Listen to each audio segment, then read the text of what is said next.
that you live in a bulletproof house, so that what do you expect?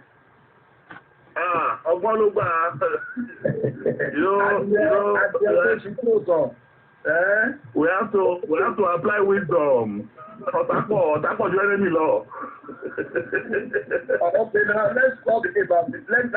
talk about the Otas. Talk of your enemy law now. Why do you think you attract so much controversy? Is it deliberate? Is it something you enjoy? Or what exactly is the matter? The truth of the matter is that when dictatorship actually everywhere in the world involves challenges, the age to be challenged, the age to be questioned, and because our people have become so cowardly, we've indoctrinated ourselves with fear. So for the few who come out to challenge constituted authority that is ineptitude, they will definitely come for you. So, but I don't get perturbed, I don't get disenchanted, I don't get disillusioned, I don't get perturbed. At all, because I know that I'm championing the right cause, and I'm not killable by man. I'm not killable by man. We'll continue to speak for those who can't speak for themselves. We'll continue to believe that in an unjust society, silence is a crime. And I know it is responsible for all these challenges. Even when they don't look for my trouble, I'm ready to look for their trouble. Wow. Because we cannot continue like this as a nation. We must deliver our country.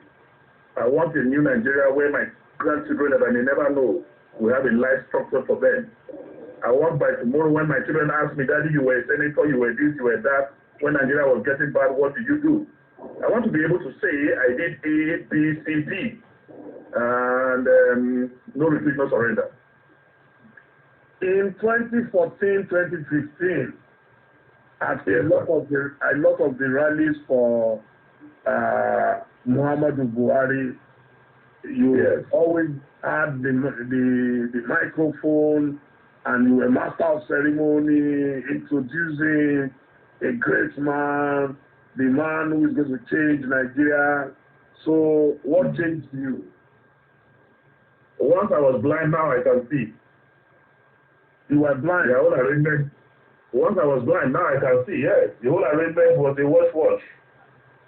And unfortunately, the anointing did not reveal that at that time. So, but now I know better. So, are you sure that PDP would have been better than what we have now?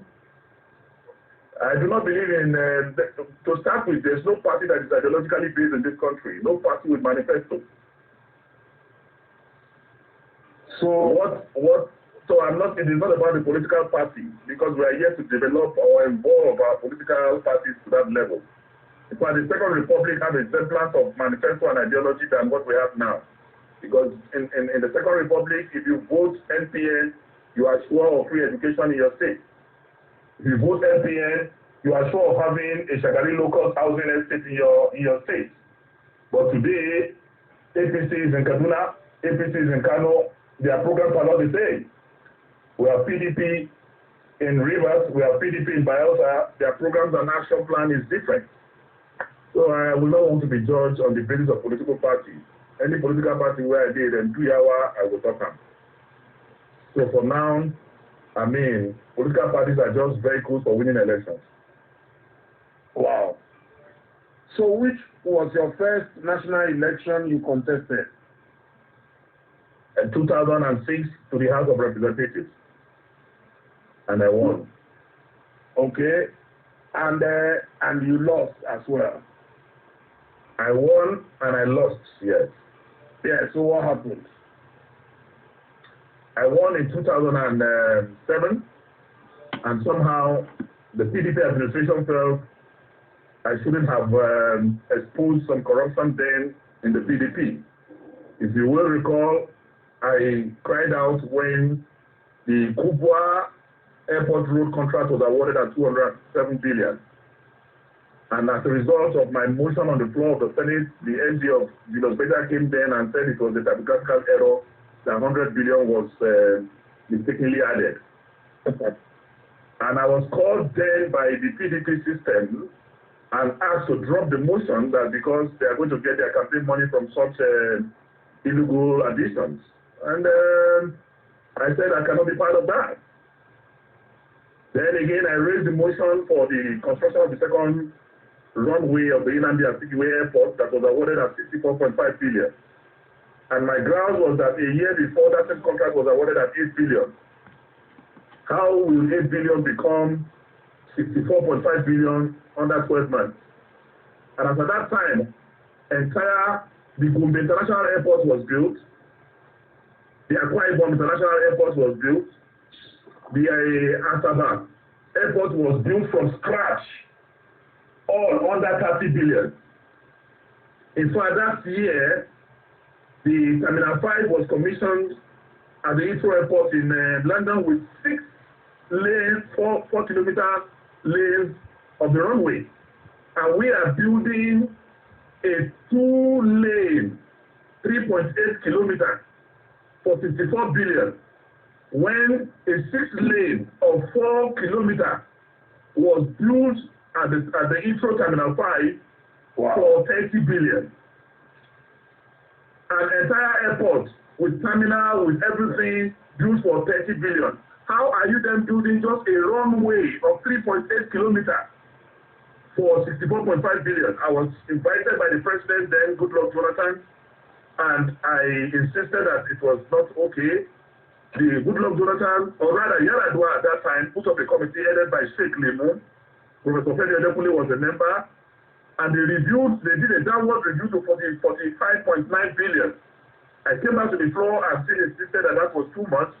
And at the time, the then chairman of the party called me and told me that, come, this is where the party is making their election money from. And the Minister of Aviation then, from Ekiti State, was called myself into a meeting, and I insisted that no, I cannot say because I'm a member of the party, look, as a result of my insistence, President Goodluck Jonathan now cancelled that contract.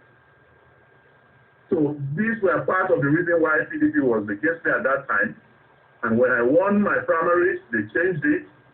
The election result was not declared until they brought it to Abuja, and then they stopped me from going back to the House of Representatives. And then I started my NGO called the Anti-Corruption Network. And I was on the street of Abuja every week protesting. And the rest is history. Wow. So do you still do your anti-corruption thing now? Yeah, my office is there in Abuja. Yeah, we're on with it. No battle. The battle is no retreat, no surrender. Everybody is slowing down because of COVID-19, but COVID-19 will come and go by the grace of God. But we'll continue to speak. So have you ever been tempted by corrupt people? We've been severally. But I've never been invited. But I've never been invited by EFCC for one, or ICPC, or any anti-corruption agency. They only accuse me for jumping out of a car. They accuse me for destroying government vehicles. They come with all sorts of frivolous charges that cannot stand the test of time, including one of the charges. As I speak to you now, there are 12 federal government members of DINO MELAYE, 12 cases ongoing. And one of it, they said they charged me for conspiracy, and I'm the only one in court. So maybe I conspired against myself. You conspired against yourself. But that's one of the charges. Which other charges are on you right now?